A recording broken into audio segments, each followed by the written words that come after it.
Pack ചെയ്യാനുള്ള സാധനങ്ങളൊക്കെ എടുക്കാനായിട്ട് വന്നതാണ്. അതിൻ്റെ കൂട്ടത്തിൽ ചെറിയൊരു പെരുന്നാൾ പർച്ചേസിങ് കേട്ടോ. ഇതിൻ്റെ ഇടയ്ക്കാണെങ്കിൽ ആകാശം മൊത്തം കാർമേഘം കൊണ്ട് മൂടി. മഴ വരുമോ എന്നുള്ള ടെൻഷനിലായിരുന്നു ഞാൻ. എന്താ വെച്ചാൽ ഈ സ്നാക്സുകളൊക്കെ നനഞ്ഞു പോയാൽ എൻ്റെ കച്ചവടം വെള്ളത്തിലാവും. കവറിനകത്തിരിക്കുന്നത് ബോർഡാണ് കട്ട് ചെയ്യാനുള്ളത്. അത് ഞാനൊരു കവറുണ്ടായിരുന്നു വണ്ടിക്കകത്ത്, അതിനകത്ത് എടുത്തിട്ട് അതിനെ സേഫ്റ്റി ആക്കി കേട്ടോ.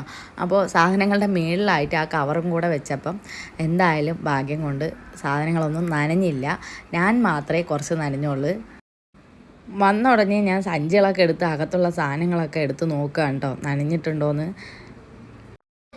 ഈ സാധനങ്ങളെല്ലാം പാക്ക് ചെയ്യാനുള്ളിടത്ത് കൊണ്ടു കൊടുക്കേണ്ടിയുള്ളതാണ്. മഴ കാരണം ഞാൻ അങ്ങോട്ട് പോയില്ല, നേരെ ഞാൻ വീട്ടിലോട്ടാട്ടോ വന്നത്. തക്കടു നല്ല ഉറക്കത്തിലാണ്. അപ്പോൾ ഞാൻ വരുന്ന ഉടനെ ഓടി വരുന്നത് തക്കടുവാണ്. മറ്റവരൊക്കെ അവിടെ ഇരിക്കും. എന്തായാലും ഞാൻ കൊണ്ടുവന്നത് തക്കടുവിന് കൊടുത്ത ശേഷമാണെങ്കിലും അവർക്ക് കിട്ടുമെന്നുള്ളത് അവർക്കറിയാം. ഇന്ന് ഞങ്ങളെ വീട്ടിൽ പുതിയൊരു ഗസ്റ്റ് ഉണ്ട് കേട്ടോ.